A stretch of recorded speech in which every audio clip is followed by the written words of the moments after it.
What's good, people? Uncle Hotep back at it again. How y'all doing? Happy Sunday. Just got finished watching the All-Star game. Well, parts of it. I wasn't really paying attention. I was doing some other shit anyway. But, you know, I was browsing Kali and I seen somebody got flagged for posting this article. It said they were race baiting and all this other crap. You know what I'm saying? At a major northwest side, this is Chicago, bakery, labor issues pit blacks versus Hispanics. Now, I've been saying this. Like, the reason I've been against illegal, like, you have to do something about illegal immigration is because it affects the black worker. You know what I mean? If whites are saying, hey man, they'll start to creep on our working and our jobs, you know, it's going to affect the black worker first, right? You know what I'm saying? Just through going through the how it is in this country. But you know, a lot of people try to keep this quiet. A lot of the Democrat people try to keep this quiet. Like I just said, I was on the Kali and somebody had put this article up. Shout out to my man who put this article up. Matter of fact, where can I find the thread? It's JJ Reddick, but this has nothing to do with nothing. Let me go to higher learning. Bear with me, people. No, oh yeah, the ICE thread. There it is. See, Uncle Hotep.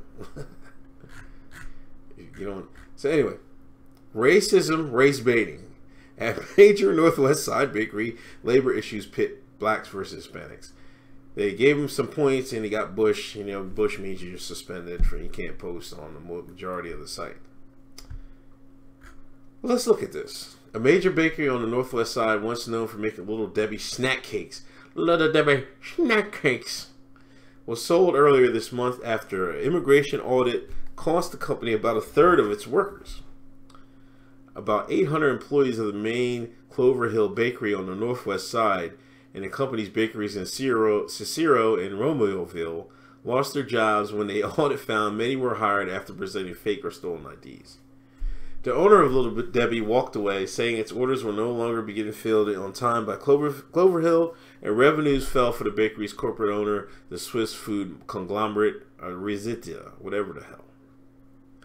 Finally, Risita had enough and sold the bakeries. Hostess brand said it's buying Clover Hill's Chicago bakery from Risita.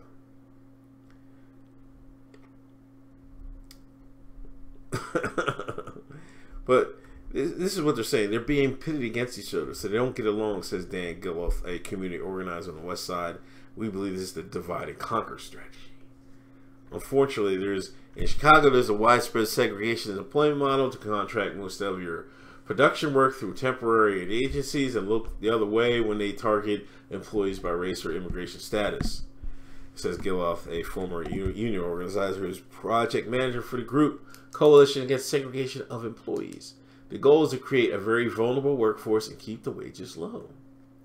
I mean, that sounds like a sound idea. I mean, but this is why I'm kind of mad about finally now somebody's saying something about illegal immigration. I've always said, man, y'all the jokers that brought them over here so you can get a better profit, which sucks, man. You know what I'm saying? It's like, it's not like they was broke beforehand. They just want to make more money. It's greed. Oh, wait. I gotta scroll down. Because it gets interesting. It gets interesting.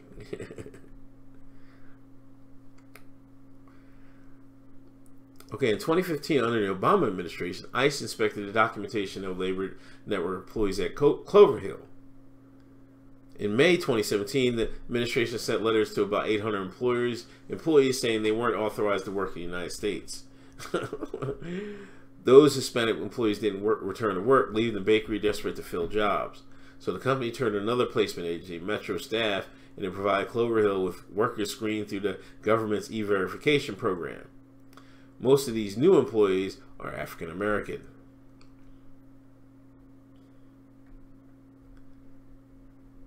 Now, listen to this. The consultant Felix Akwusa says the bakery offered its reigning Hispanic workers an $1 an hour premium to train the black replacement workers. But Akwusa says Clover Hill soon ran into problems. In a memo to the company, Akwusa, who is African American, wrote that the black workers displayed a higher turnover rate, over 40%, and a lower efficiency rate than their Hispanic co-workers. Y'all come to work late. Y'all don't come work at all. You quit. You're doing the work slower. I can't.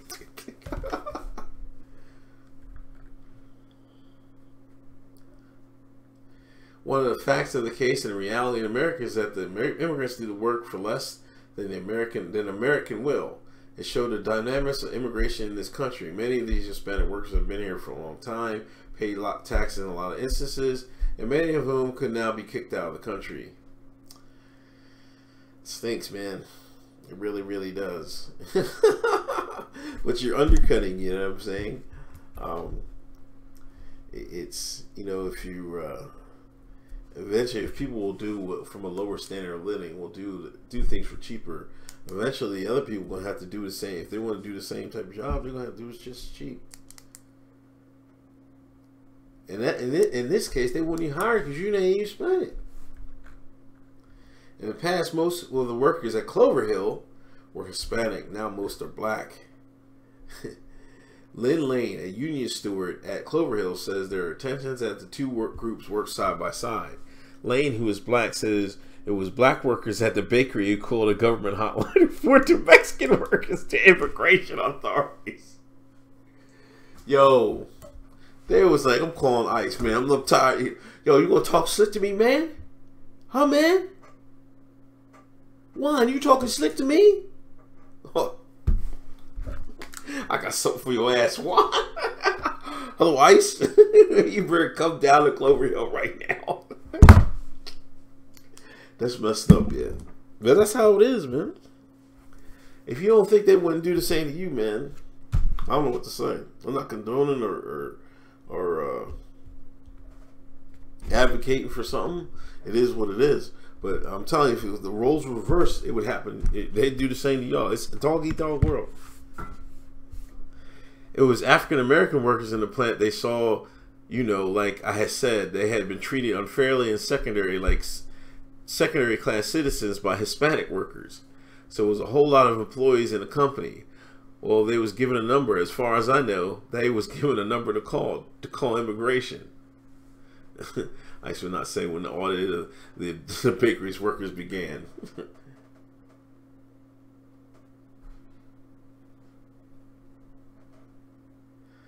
Black workers couldn't communicate well with Spanish-speaking Mexican workers and supervisors, according to Lane, who blames the company for the resulting confusion. When I first started, and when they first put me in the packer, I asked the question, do you speak English? She says, yes. And they said, everybody. When I went to communicate with them, no one spoke English. Lane says she also felt Mexican workers got better assignments and weren't required to work as hard as black workers. See? You see how it is? They they don't want to get the black workers out of there. You know, they want to get them out of there because you can pay them less rate. You can pay the other workers less rate. You know what I mean? And the thing about the work ethic thing, you know, it depends. You're gonna get some knocks. I'm gonna tell you that right now. But the workers that you do get good or black, they'll just compete with anybody if they want to. Now, I mean, they might be the jobber, they ain't dying for the shit. But you'll find the same. I mean, there's except for the knocks, but you'll find the same amount of quality workers if you've hired the right people. You know what I'm saying? There's bullshitters and everybody, but you just leave the knocks alone. You can't hire no knock, man. let's say reform themselves, man. Even knocks need jobs, man. Still, she says she also feels solidarity with Mexican employees over pay and the long hours are required of everyone. You're thinking this agency is paying the same as the next agency, and you come to find out one's paying 11, the other one's paying 14, and here we is, and one is paying 10 something. We all doing the same job. That's unfair, which is, you know, I mean, true, but that's how companies work. She said she works 12 hours a day, 6 days a week, and only was recently able to take. Golly, man, they slaving up there. I go to work at 2, get off at 2, go home at about 3. I'm asleep at 5 or 6. I get up the next night to go back to work. The pay is okay. I'm not complaining about that. It's mainly hours. You have to be on your feet 12-hour day with steel-toed boots on. Lane estimates that 90% of the workers in the Chicago bakery are Hispanic. When she started working about 2 years ago, and now about 90% of the workers are black. I guess they get overtime. What they were saying, they was paying, you know, what? Some getting paid 14, some getting paid 10. I guess they do all right.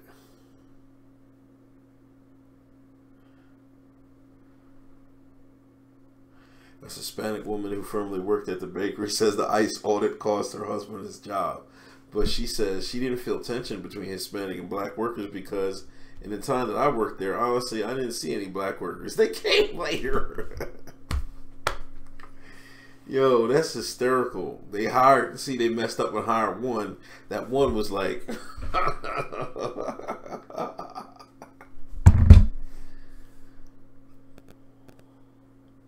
She came to the United States in 2001 from Hidalgo, Mexico, and heard about the bakery from uncles in Chicago. She worked as a packer from 2001 until she got pregnant in 2008. Her husband worked there from 2001 until he was forced out because of the ICE audit. You know, that's what happens. You know, the people meet at the job, they start families and everything else. This is how it goes down. You know.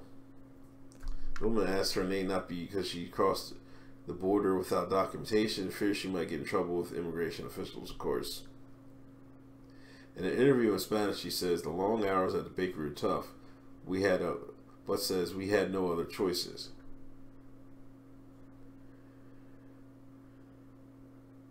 Since her husband was fired, the truth is that it's been very hard. He's had jobs where he's not paid or check balance. He's unemployed now. ICE wiped their asses out, boy. ICE got in their ass.